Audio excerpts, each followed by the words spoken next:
जय माता दी। राधे राधे। आइए सुनते हैं गुप्त नवरात्रि की प्रथम महाविद्या माँ काली की कथा, पूजा विधि एवं महत्व। गुप्त नवरात्रि में माँ दुर्गा और उनकी 10 महाविद्याओं की विशेष पूजा की जाती है।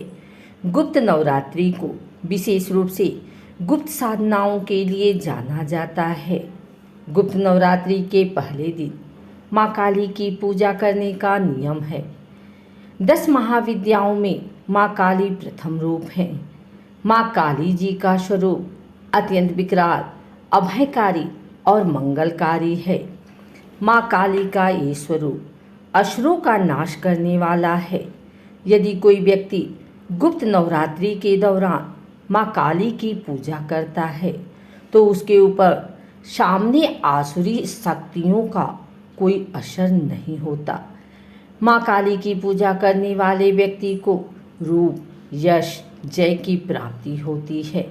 समस्त सांसारिक बाधाएं खत्म हो जाती हैं। माँ काली ने चंडमुंड का संहार किया था, इसलिए इन्हें चामुंडा के नाम से भी जाना जाता है। माँ काली अपने गले में मुंड माला धारण करती हैं। इनके एक हाथ में खड्ग, दूसरे हाथ में त्रिशूल और तीसरे हाथ में कटा हुआ सिर होता है। माँ दुर्गा ने रक्तबीज नाम के असुर का वध करने के लिए काली का अवतार धारण किया था। 10 महाविद्याओं में माँ काली प्रथम देवी हैं। गुप्त नवरात्रि में प्रथम दिन माँ काली की आराधना की जाती है। जो लोग तंत्र शक्तियाँ प्राप्त करना चाहते हैं उन्हें गुप्त नवरात्र के पहले दिन विशेष रूप से माँ काली की पूजा करनी चाहिए। इसके अलावा माँ काली की आराधना करने से सभी प्रकार की तंत्र बाधाओं से छुटकारा मिलता है। जो लोग अपने शत्रुओं से बहुत परेशान रहते हैं उन्हें गुप्त नवरात्रि में माँ काली की आराधना करनी चाहिए। ऐसा करने से शत्रु से मुक्ति मिलती है।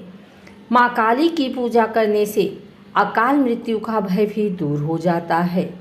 गुप्त नवरात्रि में 2 तरीकों से माँ काली की पूजा की जाती है।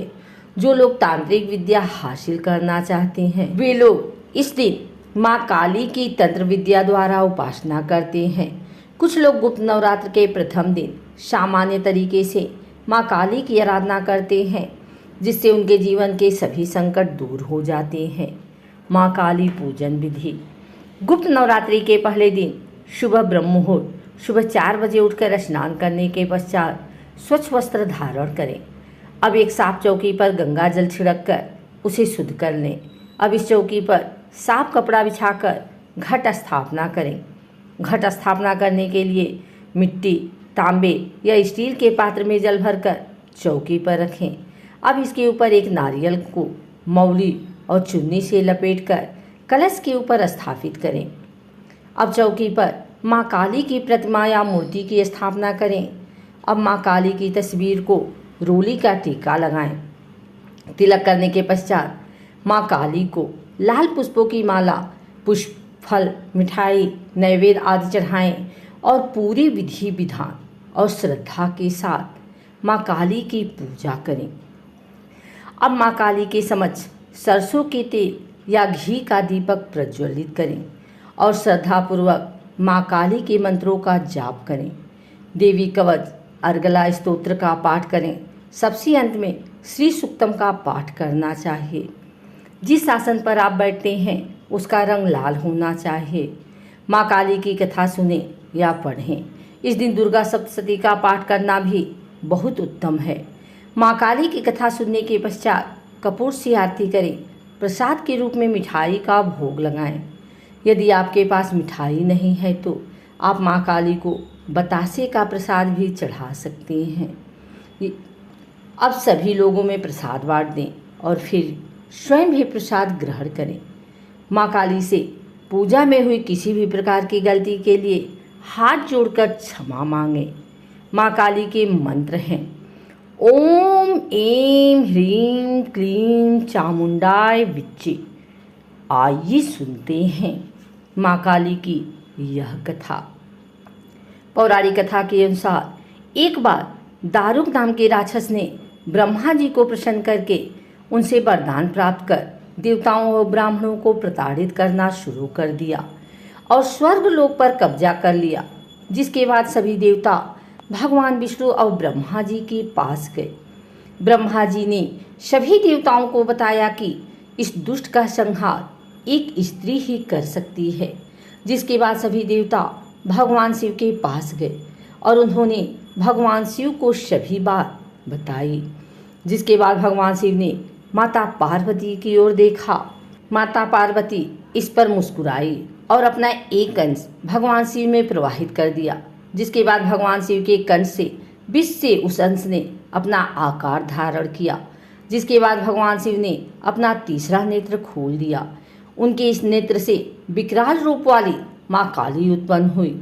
माँ काली के ललाट में तीसरा नेत्र और चंद्र रेखा थी। माँ काली के भयंकर व विशाल रूप को देख देवता व सिद्ध लोग भागने लगे। जिसके बाद माँ काली का दारू और उसकी सेना के साथ भयंकर युद्ध हुआ। माँ काली ने सभी का वध कर दिया, लेकिन माँ काली का क्रोध शांत नहीं हुआ और माँ काली के इस क्रोध से संसार भी जलने लगा।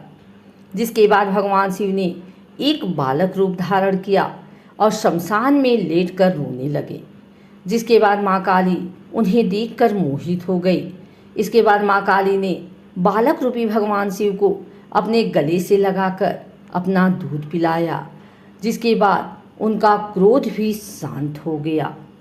अगर आपको हमारी वीडियो अच्छी लगी हो तो इसे लाइक करें, कमेंट करें, शेयर करें।